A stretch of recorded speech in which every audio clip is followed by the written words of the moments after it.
Hello, good evening. You're watching Unleashing India, the Policy Times Unleashing India Global Web Summit series, and a very special program with Dr. P. Shekhar. I will introduce him shortly. The Policy Times, since last 3 years, is striving consistently to bring a change in the society in our country, India.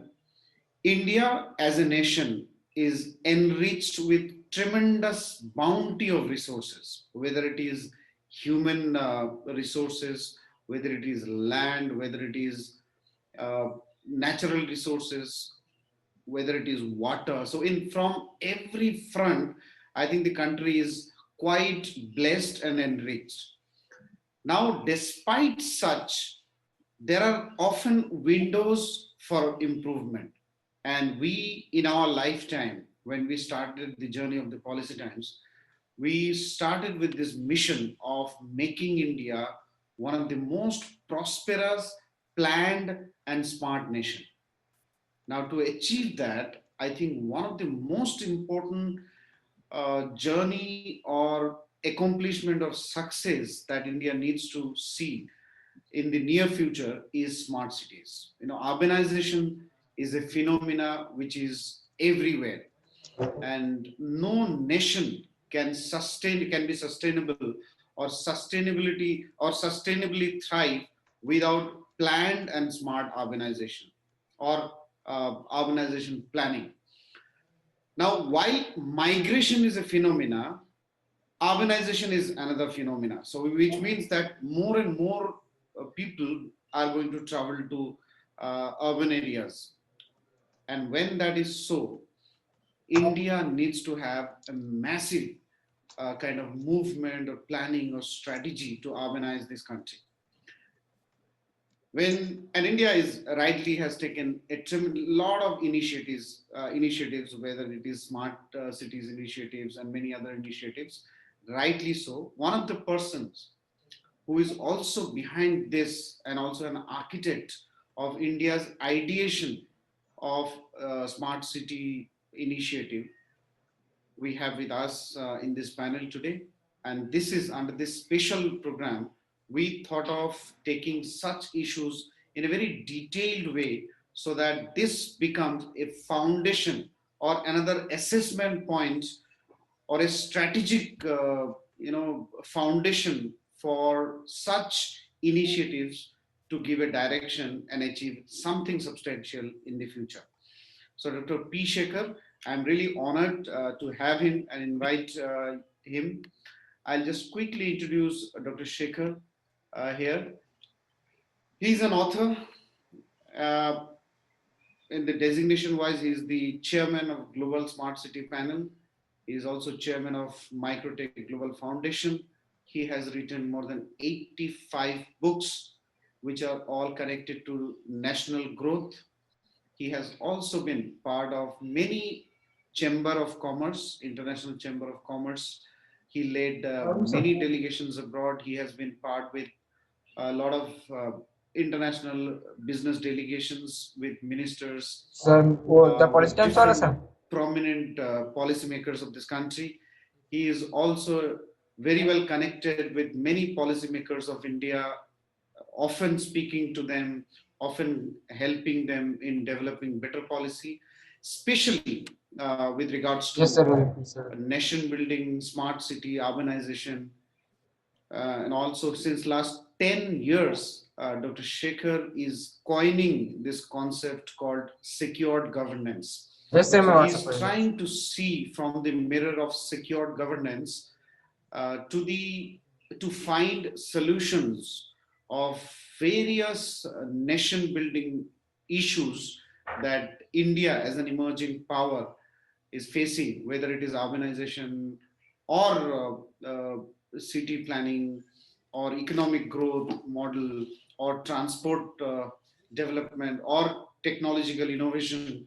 So he's also, I think, one of the most foundation person in terms of bringing the first software technology park in India. So he laid and played a tremendous role to develop India's IT infrastructure, which has become one of the engines of India's economic growth and export earnings and employment creation of this country. Now, he has also been advising at the Policy Times, helping the Policy Times also to grow leaps and bounds. He has received awards from many prominent personalities of this country and the world. So he has received an award from Dr. APJ Abdul Kalam, the former president of India, for his outstanding contribution towards society and technology. He had, on many occasions for his book launches, the privilege of the presence from various ministers, prime minister, as you can see, the prime minister of Uganda is there in the launch of his book. Our the former HRD minister, Sri Prakash Javadekar, and many uh, occasions. So here below also you can see the kind of you know words or praises for Dr. Shekhar's different books. As I was telling, that he has written more than 80 books. Here are glimpses of some of the books that he has written. The idea is Dr. Shekhar is a modern thinker, an author, a policy maker, a policy influencer, an entrepreneur, and now uh, he is trying to bring solution to many of the problems or the developmental challenges that India is facing and how India can find solutions.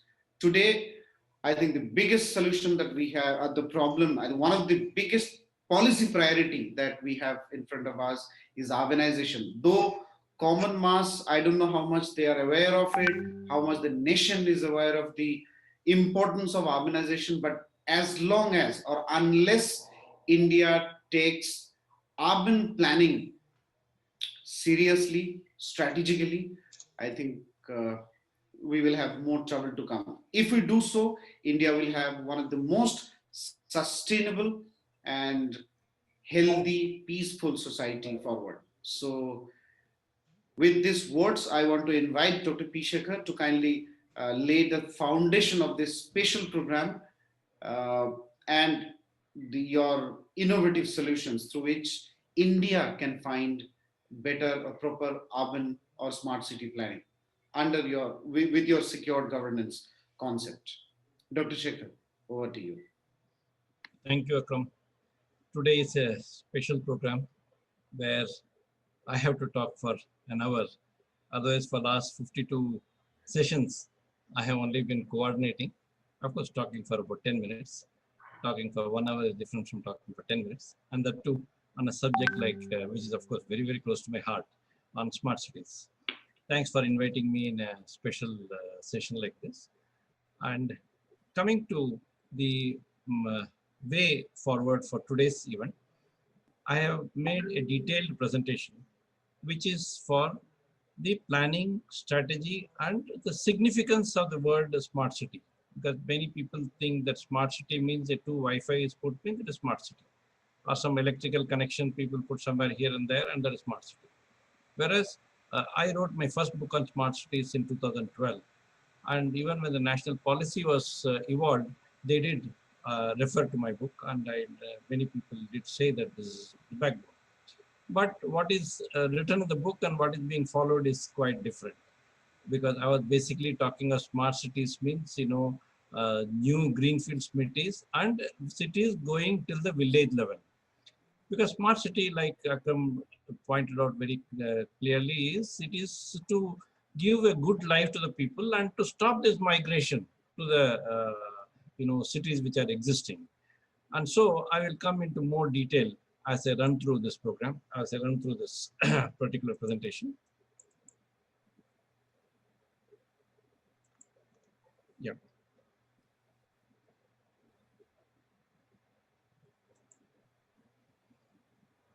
Yeah. Now, this particular presentation, I will run in elaborately.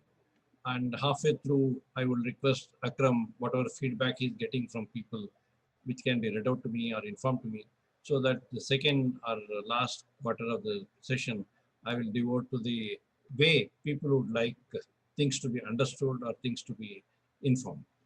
So with that brief, today is in a smart city planning with secured governance. Let us understand India in totality. In many of the other sessions, this is a slide I just glanced through and then put, but here I'll spend a little time because it's very, very important from smart city point of view. Now, yes, glamorous way, if we say, yes, India is a great country, India has got 206 countries put together and so on and so forth. On a not so glamorous way, we got problems of 206 countries which has to be tackled. We got too many religion, too many language, too many races, and too much of past background. So it's a question of weighing which way we look at it. The way to look at it is look forward. Look forward to a good future. Do not sleep only in the past and the present glory or not so glorious things. So we are a country which is may not be the 206 countries put together as the main example. That is only to say the complexity of the country. We are a country which is 1.4 billion people. We are a country with almost 3.2 million square kilometers of area directly, and on the sea also we got same area, but that is on the sea. That is called EEZ. And we have got so many cities, so many villages, almost 6 lakh villages are there to the level of cities which is of good the same. We got more than 28 states and with so many union territories. We are a complex. Districts are 700, cities are 68, towns are 4,000, and villages are 6,40,000. And when we look at water, because we always say that nature is provided with land and water, nothing else nature provides. On inside that, everything else is there. Okay, even when the most intricate IC chip is made, integrated circuit chip, which can do billions and billions of transactions, it is just sand. Let us also know that it is a reformatted sand. Sand is silicon, silicon makes the chip. But the human head, human intelligence has made it, not nature. Nature has given us sand and given input. Nature has made a more intricate IC chip in our human body. So it has said that yes, you can go in that direction. But it is we humans who have to formulate and format the whole thing and intelligently maneuver. That's why we are so-called ruling the world with our intelligence. Otherwise, we are nothing but another animal like any other animal which are there. So with that intelligence, where does smart city come in picture? When few human beings came together, they were like any other animal being together. They had their own idiosyncrasies. That is, anybody will try to kill anybody, anybody will live with anybody, anybody will have. But then they they started having something like a mini social life, and they started building up on each other's intelligence and formed a small area which they called it their own house or a social environment. Once that went to a different level, they put a boundary saying that this is so and so. And then they made the boundary bigger and bigger and bigger, and also made a smaller and smaller boundary, which is the smallest boundary is the family. The next boundary is the village. Third is something like a town. Fourth is a country. This is what is the evolution. So when this type of evolution took place, automatically so many structures come in picture, so many limitations come in picture, and so many opportunities come in picture. That is where, instead of going into all the details of how the monetary thing came in picture, monetary things also comes in picture, which is going to play a very important role when you're planning the smart city and secure governance and so on and so forth. Yes, monetary things came. Otherwise, initially, people are only doing barter system. I give X to you, you give Y to me. That's what it's. Once the money and other systems came in picture, along with the structure, there is a civilized civilization. Okay, the human beings tend to become whatever we are today. Now, I will not go into those social this is just to give you a preview of what you are going to see, what is there. Now, today's thing assumes a special significance also because of this COVID. Okay, many things which I am talking is independent of COVID. Let me also not claim the smart city is COVID. COVID, for some reason, has brought too much of chaos in the world and as much in India, even though India is very much less affected by COVID compared to the world, even though people don't want to say that. But yes, India is affected to the level of 0.4% of Indians are affected by COVID. Out of this 0.4%, about 1% has died, okay, which is far less than the normal deaths in India. Let us also know that in India, on any given day, about 75,000 people are born and 25 to 27,000 people die. During COVID time, less number of people have died. Okay. So that people should know the right numbers in place. But yes, an unknown thing killing even one person is dramatic, and that is being taken to a different level, which also has to be solved. Okay. So COVID, whether whatever people like me explain in a positive way or people like others who explain in a very draconian way, it has done the draconian thing. It has done its job of destroying the economy. So smart cities will play, as we go further, you will know, a very, very great role in making India go into a different level. Again, coming to the description of the way COVID has affected, we always say, Akram also keeps quoting that this is a World War III. World War III means, something which is very bad has happened, where we don't even know the enemy. There is no firing of bullets, there is no firing of bombs, there is no plane coming and bombing you. And there is something which is doing everything without a known enemy. And any World War III, any World War always brings rise to great changes in the economy and greater prosperity as when it is tackled properly. World War I gave industrial revolution, World War II gave information revolution. Information technology and everything came into a very, very different level after World War II.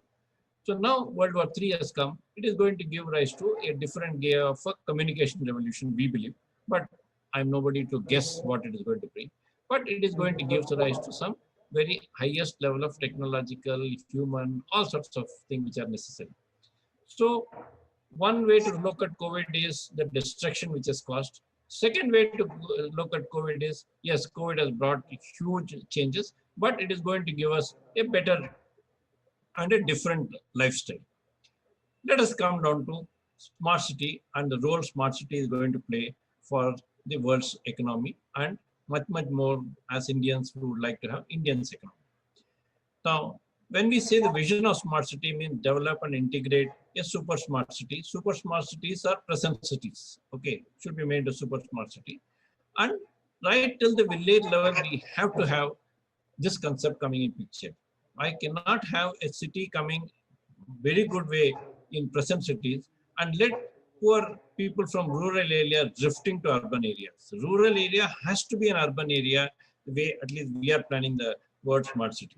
So it has to be a smart village and it has to be a smart town and it has to be a super smart cities which are already leaping up and it has to be mega smart cities where there is a huge mega smart cities more avoided better. We only call it mega smart city, but inside that there should be many cities which should be properly integrated.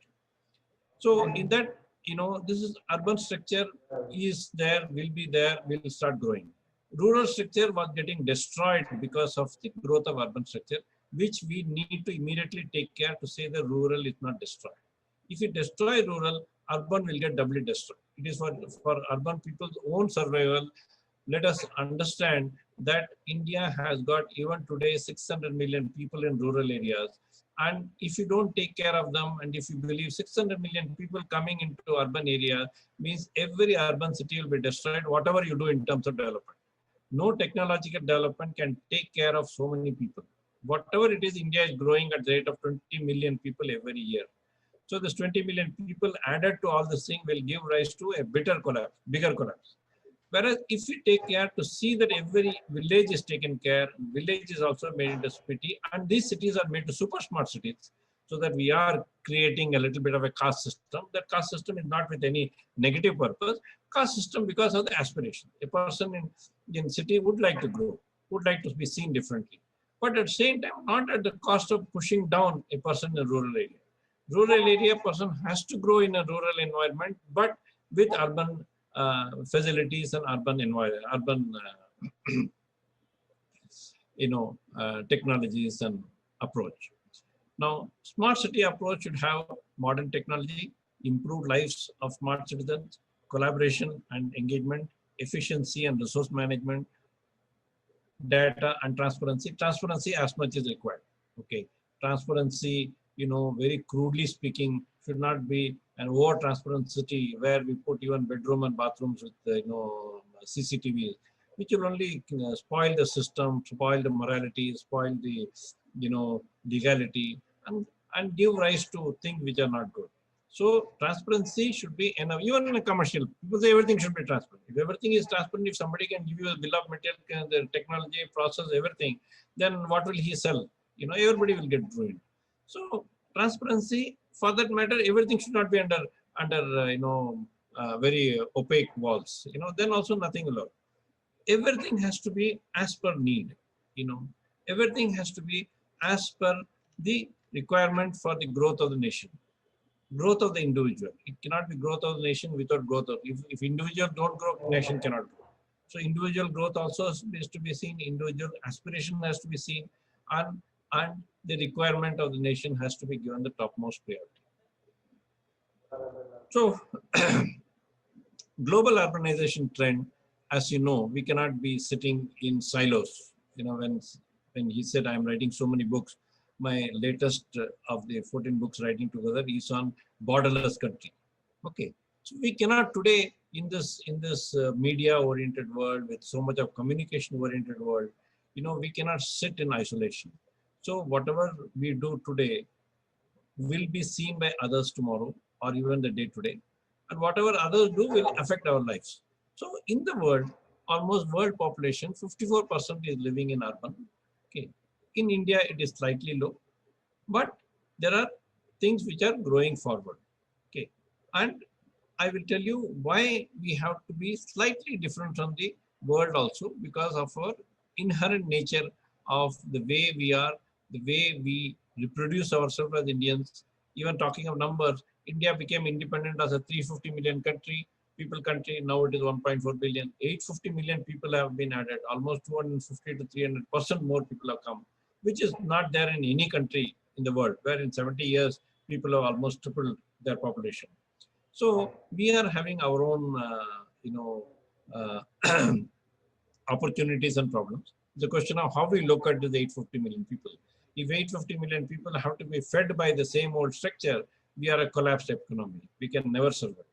If 850 million people are projected as the market for the world, we are the biggest economy. And for some reason, it has gone into the second level, at least in the last 15 years. So that we are now projected as a country, especially after the software revolution. Coincidentally, even I had a little contribution in that.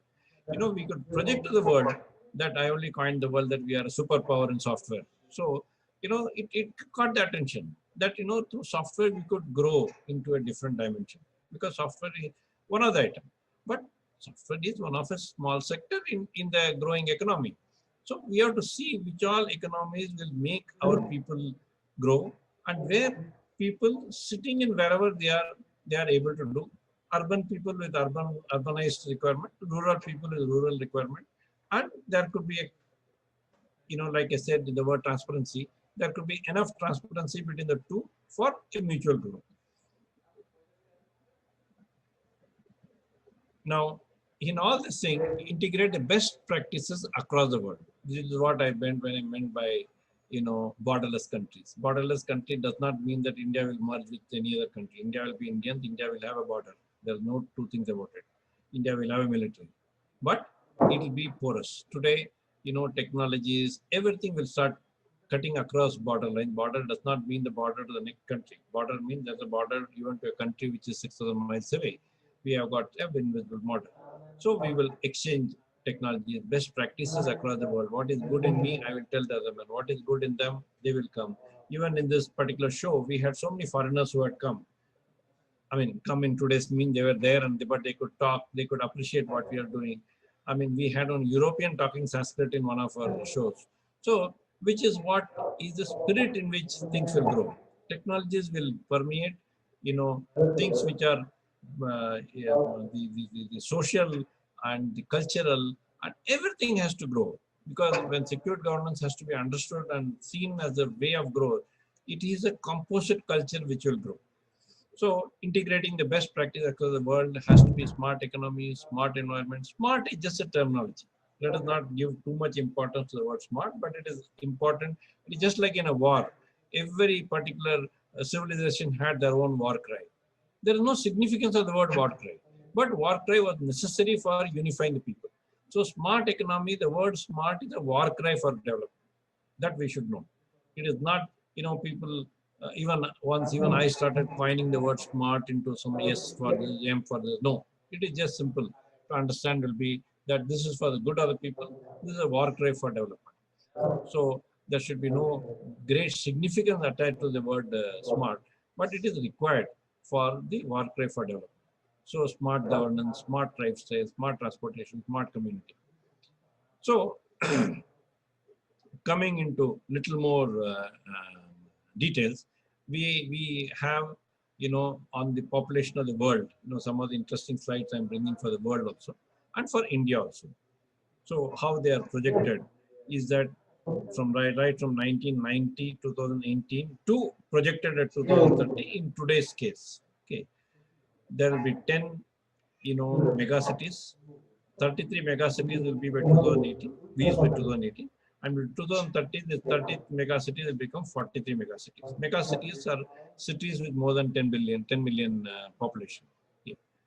Then there will be 21 cities which are between 2 to 10 million, and 48 will be by reached by 2018, and 2030 it becomes 66. Now, why all these numbers are being projected? Because as we grow, the world is growing at certain ways, and India especially is growing in terms of population at the highest level in the world. No country in the world is making 20 million people every year. So that means every year, this year, we have to provide job, food, everything for somebody who was born 20 years back. Can you have 20 million new jobs being created? Strategies are worked out in security. Because we cannot bring 20 million new jobs every year. So we have to see that how within the system, which I'll come as I go on, how they all can be taken care, because reality is reality. That's why in secure governance, they are planning a next 200 years plan. So 200 years of self-sustained economy they are planning. How, these plans can ensure that we as Indians leave a legacy for the future Indians to have a happy life. Okay. So in that, smart cities are going to play a great role, especially when it is understood properly. So trend in urbanization also, we have to understand that in 1901, we had 11%, and it went to 28% in 2001, 38% 2011. Today it is something like 35% in urban population. Now, again, I repeat, by doing this, we are also doing some injustice, because these are all migrated people. We have not done justice to make their life easy in where they are. By migration, we have done little migration is good. It's not. We should not have zero migration. We should not have everybody, getting born and dying in the same place. Yes, but the percentage cannot be as high as the way it is growing, which is dangerous. That's why even when this COVID started, we had huge, migration of laborers, which is not at all good. Okay. Small numbers, welcome and should be. Just like Indians going abroad, which also I'll touch upon as I go further, which is good. Suppose even if too many Indians go abroad because we are more born, we will be thrown away from other places. But very little also is not good.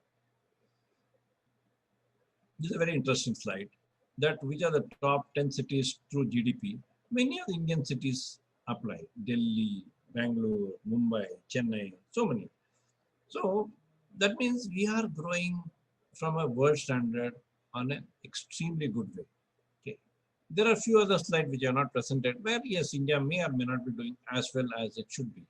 But future to be good, we take today as a benchmark for growth and ensure that future is well planned. Okay, right from understanding the word smart, which I wanted to again say, there's no big significance except making it a work. Then, we grow in that work right to work way of growth. That's why when we talk of smart city, we also should know that we were one of the first in the world. When we talk of Takshila and Nalanda, they were all cities 700 year BC. They were not cities now. So even a person like me cannot and should not claim that I have done something unique in smart cities. Okay, but we have tried to collate the knowledge which has been gained. When even when Mohenjo-daro, Harappa was discovered, even during those time they had city amenities. So even when they talk of Dwarka and Hastinapur, and they are all cities of, and they were all thousands of years back. So the fact that these were all appreciated, how when people come together, there is a synergy. Because of that, there is a development, and because of that, whatever the more advantage which is there in today's case is the value valuation, which we will come when we talk of the actual definition of secure governance. So this again is a city's contribution to the gross economy is very, very high. Urban people are 70%, rural people have the balance. But that does not make any big thing. We will come to that in a little more elaborate way. That urbanization does drive, and how does it drive? Now, when we talk of cities, there's always a big question of the poor farmers being displaced, poor this being that. That has to be addressed. That's why next 3 slides, we are addressing that particular problem. That when we say that, yes, so many people has to be,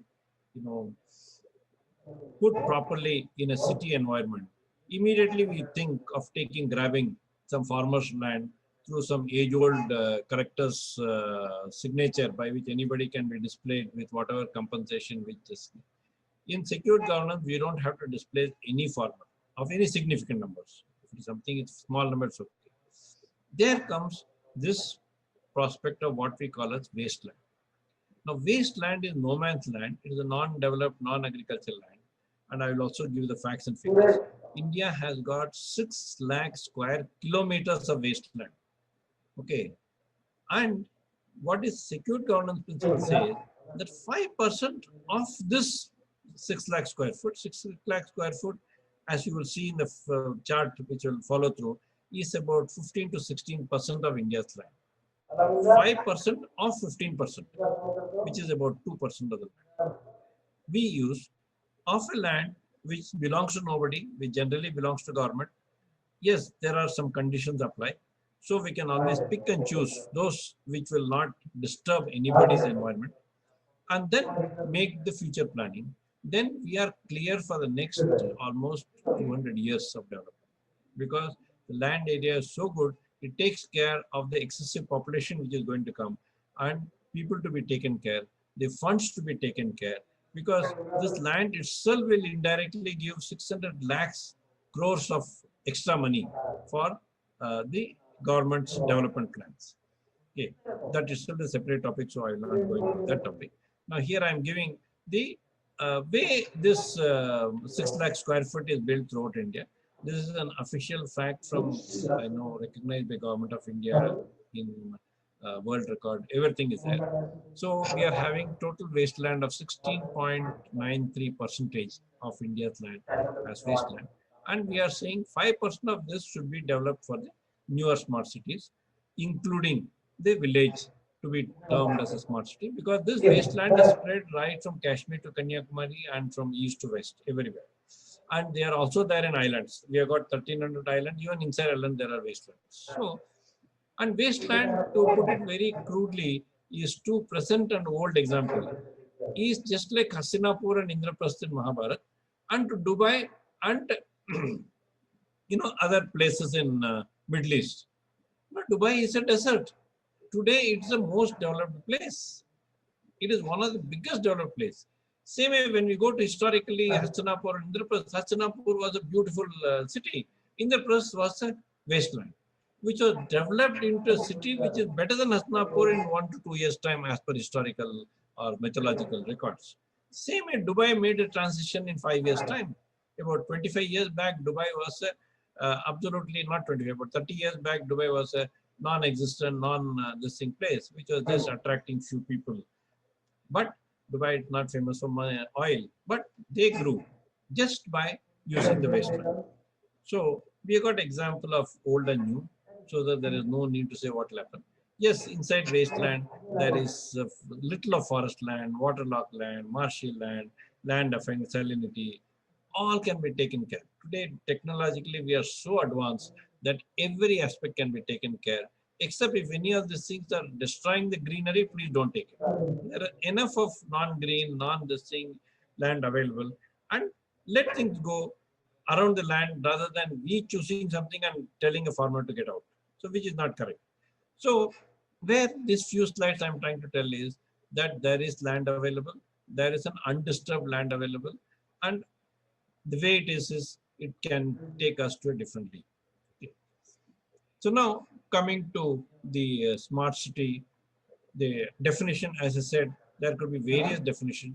It is basically a war cry for growth. It is basically for making people's life good. It is basically to ensure that there is no drift, there is no non-parity of people's growth. There will always be a difference of 2%. Even if two brothers, two twins are also born, in every year there will be change in their behavior, in their this thing. That we should allow. That is human beings. But the society should not try to degrade or upgrade anybody. Based on their own capabilities, a group of people or some set of group of people will have changes. So smart city has to ensure that these are also appreciated. We cannot have equality for all by a rule. Equality of all has to come by their way of. So in terms of smart city, these are all slightly more detailed study.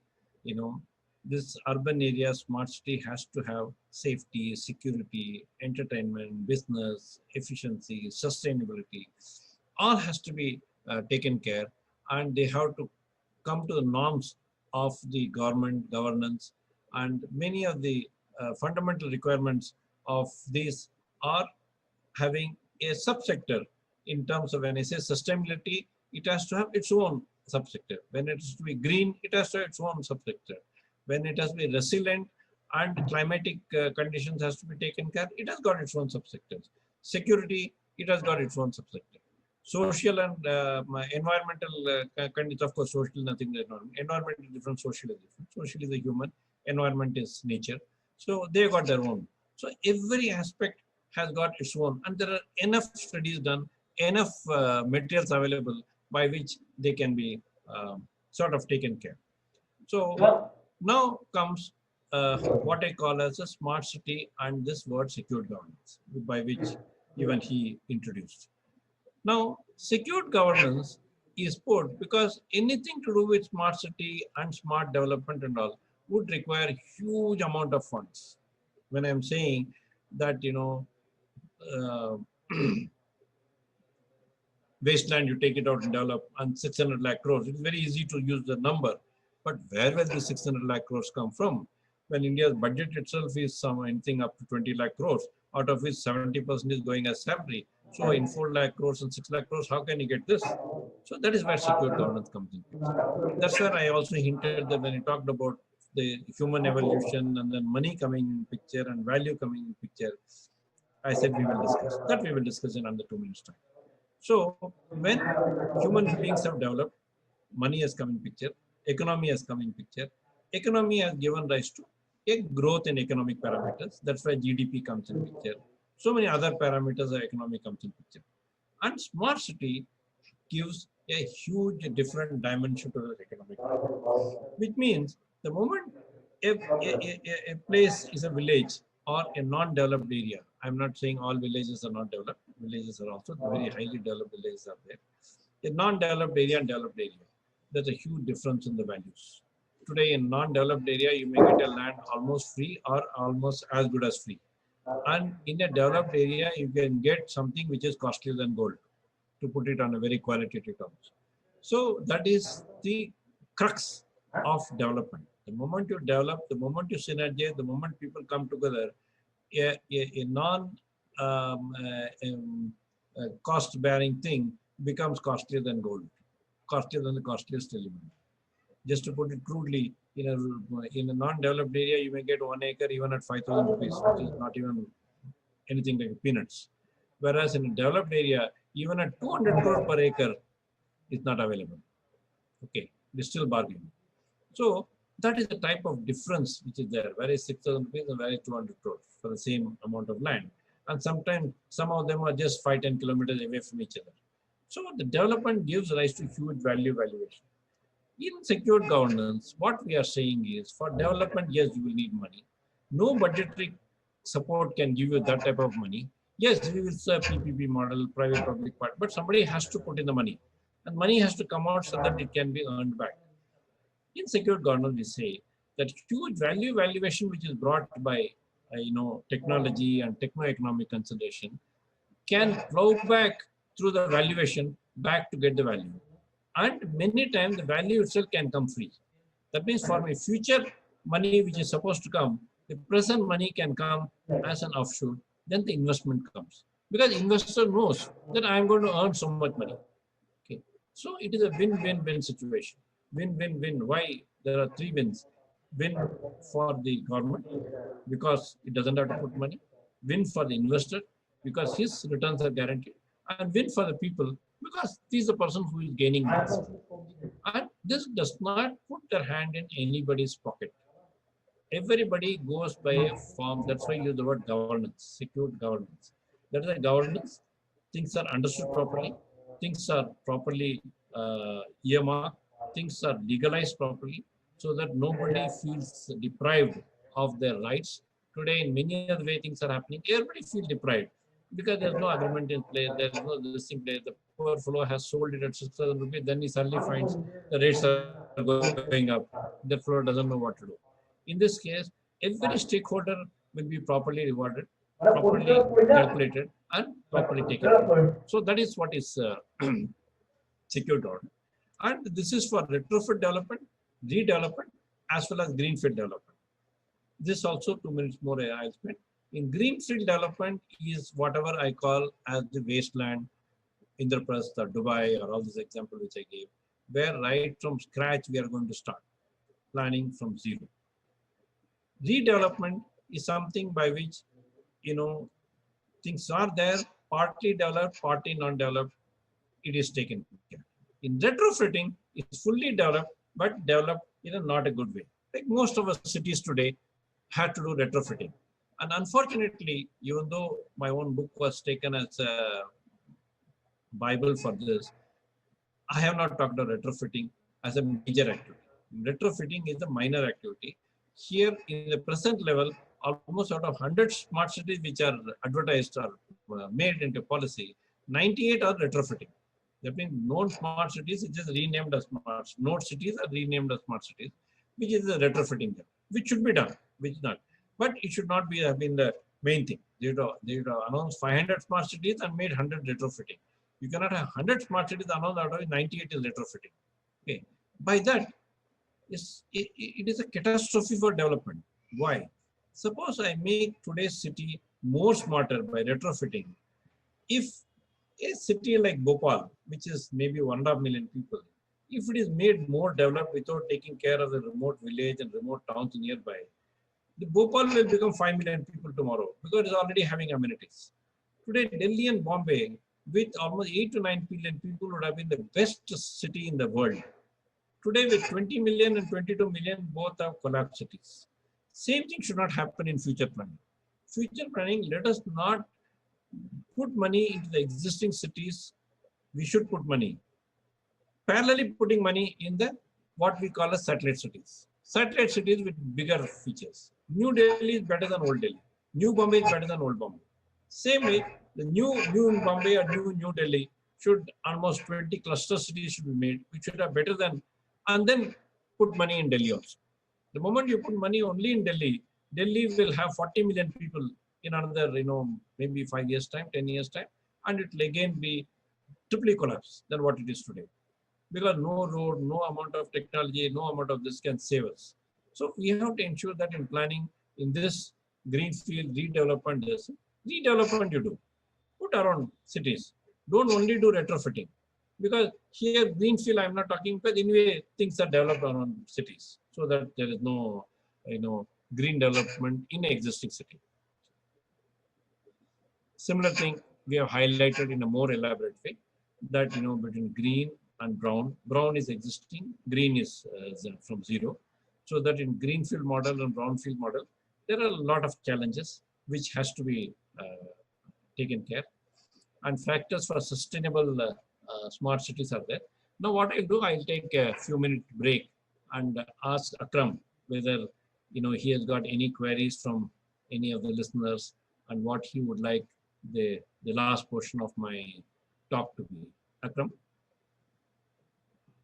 Yeah, thank you so much, Dr. Shekhar, for being really comprehensive so far and coming till here. I think I have one comment coming in my mobile is the financing.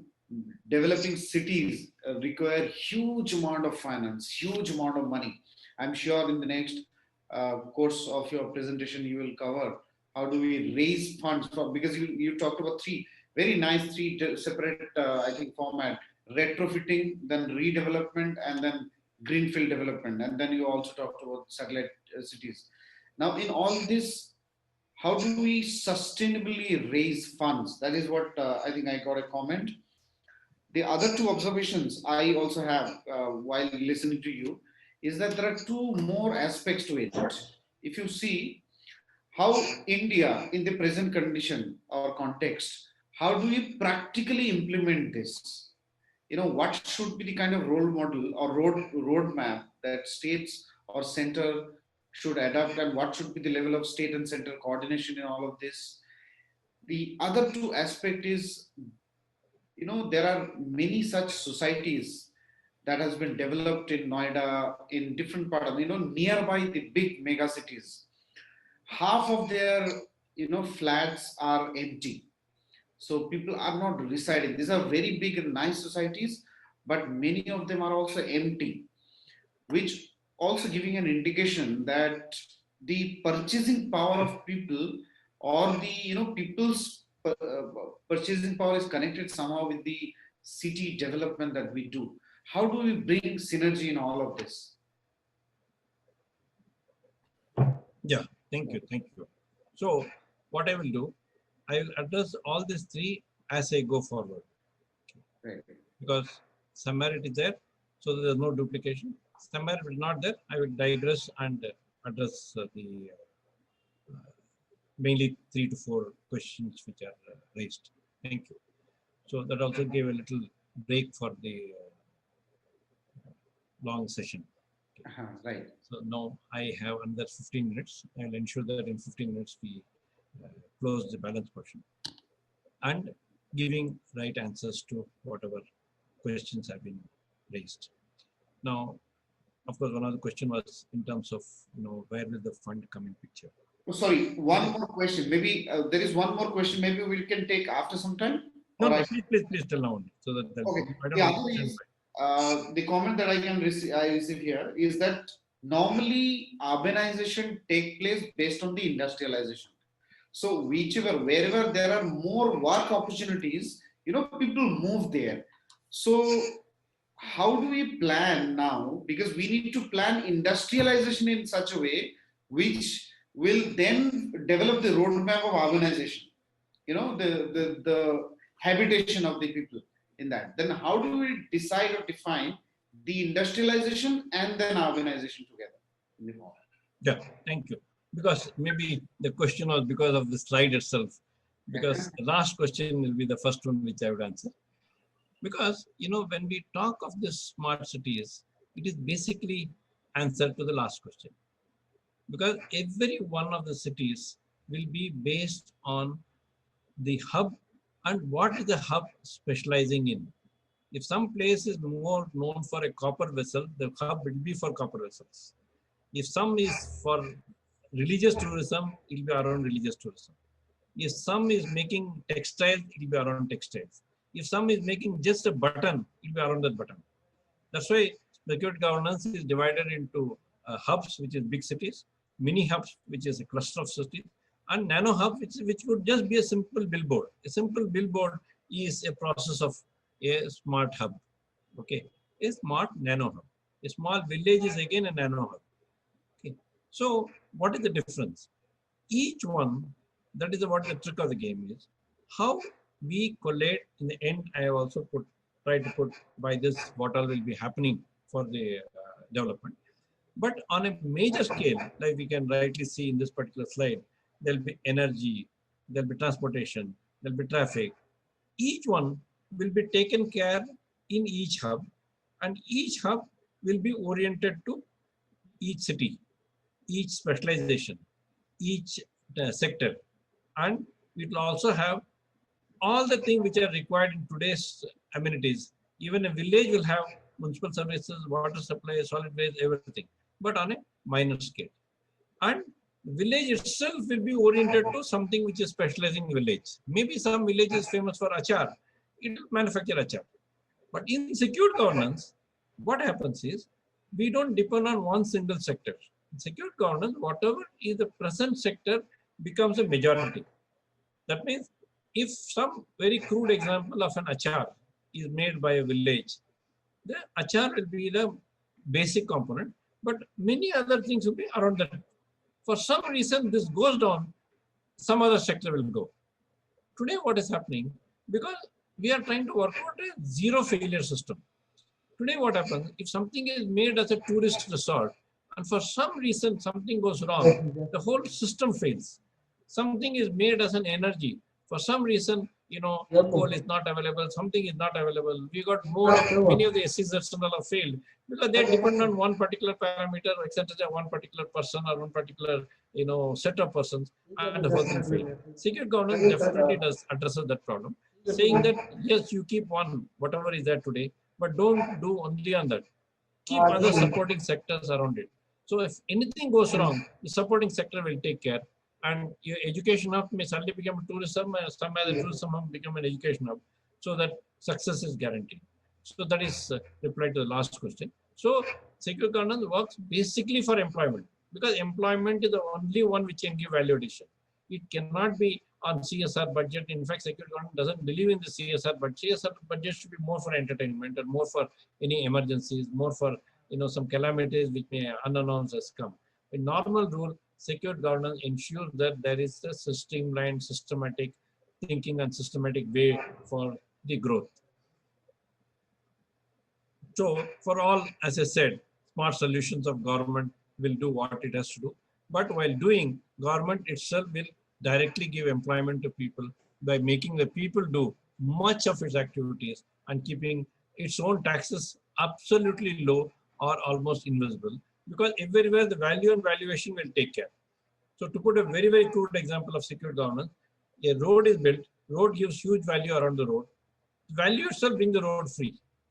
Some few more thing I'll go as we go further, that this value of this comes to only 3 to 5% of the valuation created. So you can imagine what we are missing today. When the road is built, we just build it on tolls. Tolls can give you money in 20 to 25 years on an average. Sometimes even in 32 years you don't get the basic money.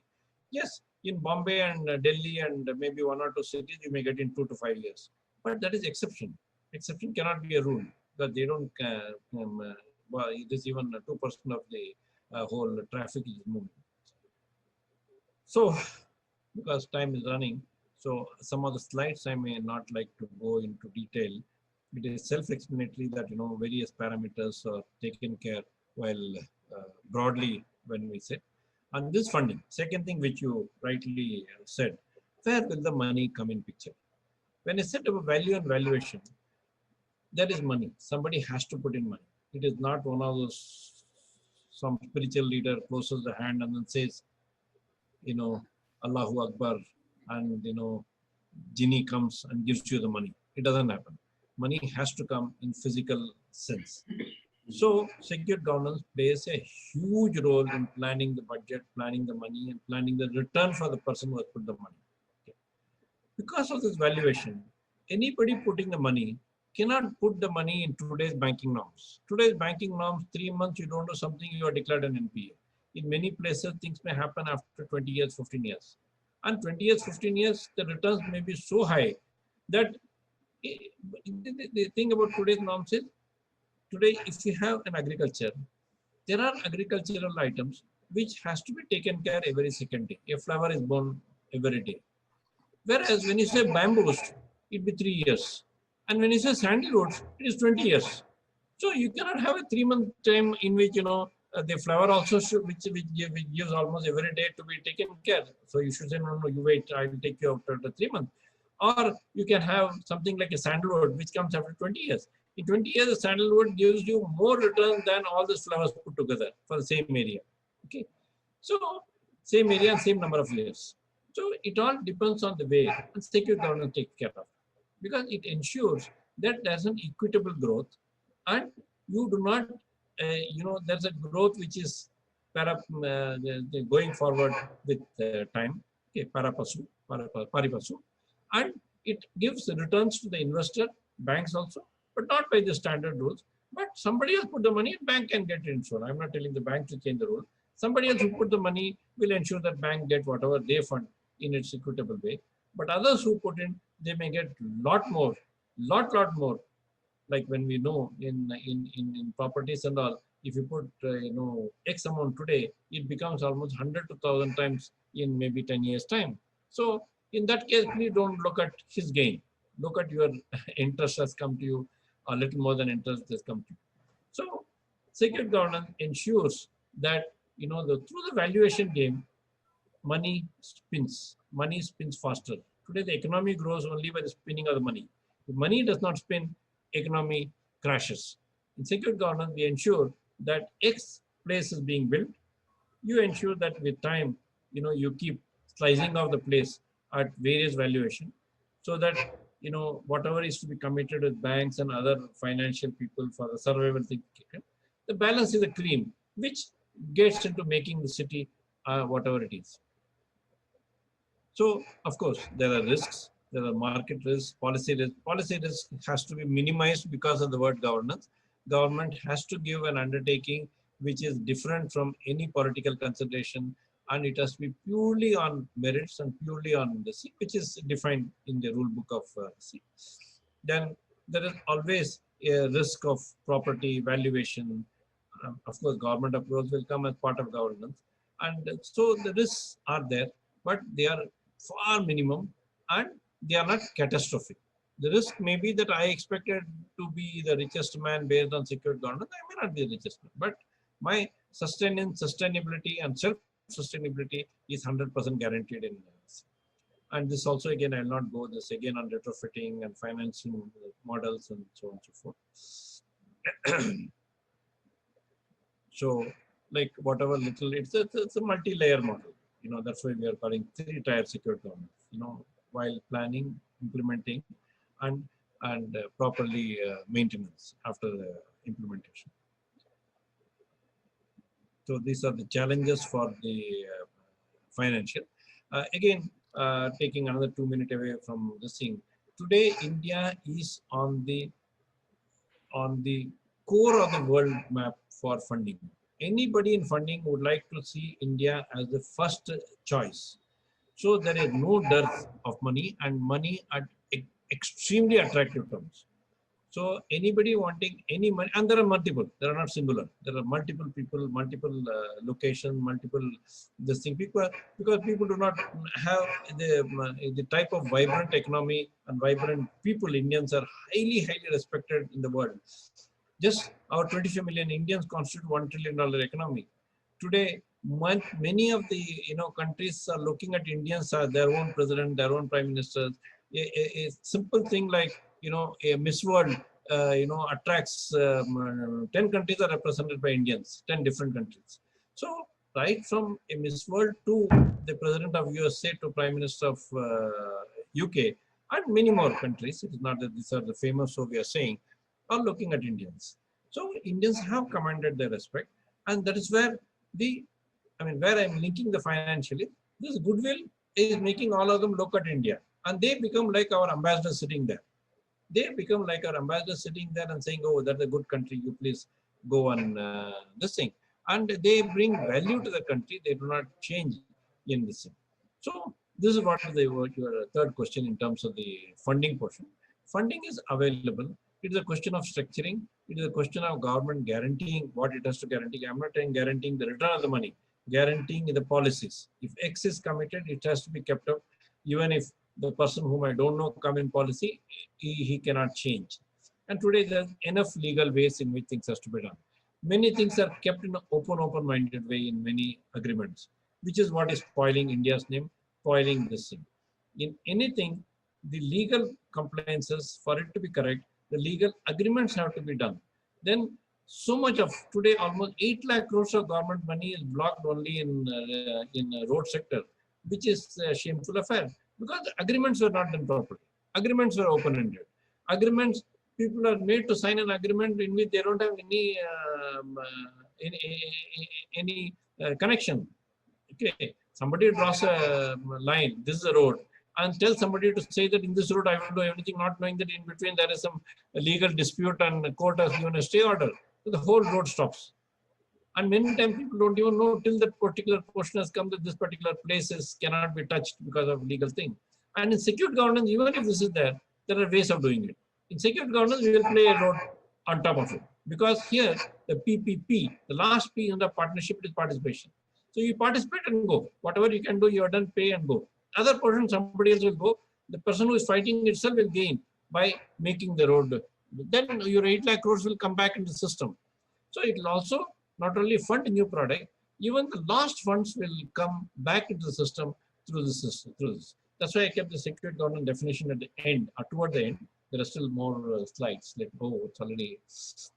So in secured governance, as I said, it is harnessing untapped potential for national growth, defining growth through convergence of multiple sectors, infrastructure development with minimal government investment, setting up hubs, mini hubs, and nano hubs nationally, and that comes by the value valuation.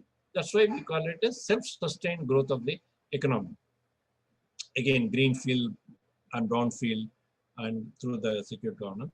I will go a little fast because I don't like to, because many of this thing which I have already described, I made it a separate slide depending on the time, but maybe I should. So we were generally contemplating even in 2012 when I wrote the book that first we should announce 200 smart cities and then go over to 500 smart cities and go over to the 6 lakh villages as something which will be making India a smart country. I'm sure the government is looking at these suggestions even now, and then they will take care. Because rural development is a must for urban development. If we keep rural development as again for migrating people, I will take care. It will be, yeah, it will not, we will not be doing justice to ourselves in urban areas and they in rural areas. We will be bringing huge disparity, and which is not good. And in all this thing, of course, on a very different scale from secured governance part, skill development is going to play a very, very great role. And I'm coming to that as I come to some actual example which you wanted to give in terms of just takes us into a different dimension, blue economy and Right. this that I will not come. Now you wanted some threshold of actual example. Now this is an example of, where I was invited to USA to meet senators to make a book on USA, and they gave that whatever we are calling a secure governance, as you can see, whatever is written, is something which is useful even for developed country. Because when I conceived of this thing, I conceived it only for India, a developing country. And here is a person who is authorized to write on behalf of US government, stating that this is something which is good for developed country, which I am taking it as a certificate for India's growth by remotest way. I'm not trying to, this thing for the developed country is a developed country. Now, coming to actual example, your first question is this, that these are all live projects which are going forward.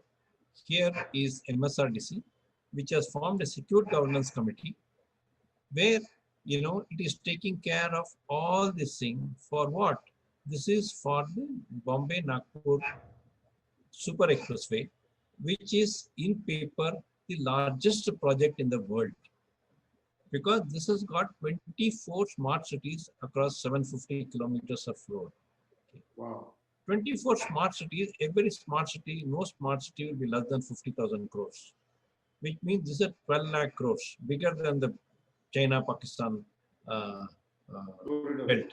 Okay, that is 7 lakh crores. So this is bigger than that also. I don't want to compare the two, It's one of the very, very large project anywhere in the world. Nobody has got 24 smart cities built. Even historically, you know, this project was languishing till it was brought to my notice about 3, 4 years back. Then I gave this dimension of 24 smart cities. Immediately, within 2 years, they could get that full 750 kilometers of road. Otherwise, before that, people are reluctant. Okay, people are not so easy to get that land. Today, full 750 kilometers of land has come. Planning for this 24 smart cities is on. And how much of it will be through completely through my secured governance, I do not know. But it is come into the committee meets often, they try to take a direction, give this thing, and directly by the head of the organization, who has not only made this committee, but also given in writing that this is something which they are doing, this is something in which they requested me to help. Now, uh, coming to more close this thing, this is the book which is written in 2012, the first version. Today, the fifth edition is going on, where smart cities, the way it should be done, how it should be done, how historically, I'm not claiming that, I only wrote the first book. Yes, we were even thousands of years back, yes, we had this concept, but it has to be uploaded to today's environment, today's technology, today's people's aspirations, people's requirements. And this thing in the end is even people are doing their PhD in smart cities. They are doing the research, many people are doing. And even Bombay University every year gives me 200 students to guide them on MBA students on this secure governance and the way it will take care. Even there's a book on USA on secure governance. There's a book on transportation, book on blue economy, book on this thing. So these are all to ensure that yes, this is something which is not should be seen as mine. It is that's why even the word is secure government means government should govern. Government should not keep taxing the people. Government should ensure that its commitments are made, commitments are streamlined, commitments are planned well, and then it is the private-public participation, not partnership, will be the rule of the game by which things will go. And by this, we are expecting almost 50 to 60 million new employment, which is what is the need of the hour the next 5 years. And later it will be almost on a yearly basis it will come. And almost $270 billion will come as investment. And much more. These are all minimal expectations. So government also will have out of all this thing almost 10,000 crores worth of extra money coming from various aspects of extra net income, not even gross. I'm not talking of the taxes by which it will be far higher. So with that, I will close today's session, and then if anything else is there, I would be glad to. Yeah. Thank you so much, Dr. Shekhar. Wonderful, in fact, perspective on smart cities and planning. I think we had a very comprehensive discussion. You were listening to Dr. P. Shekhar, who is the chairman of the Microtech Foundation and the architect of the concept called secured governance, and he presented how smart city planning can be done from the mirror or can be seen or done from the mirror of secured governance. So a lot of points I don't want to repeat. I think uh, if you have any questions and query, you can comment in the comment box in nearby. So we will do at least one session on such different important topics together. And in the future, we will also have some viewers live joining in Zoom so that we can make it more interactive. Uh, what from the policy times I want to say that we want every Indian to watch this kind of shows, to hear us, to hear the development issues of the country, so that we all together we become the stakeholder for the next journey of India, because this is the time where which belongs to India, and India can play a tremendous role to reshape the world economy, the world society. It is only possible when each of us, every Indian, be part of the growth and development story that Policy Times is trying to bring through its different programs and series. So thank you. Keep watching the Policy.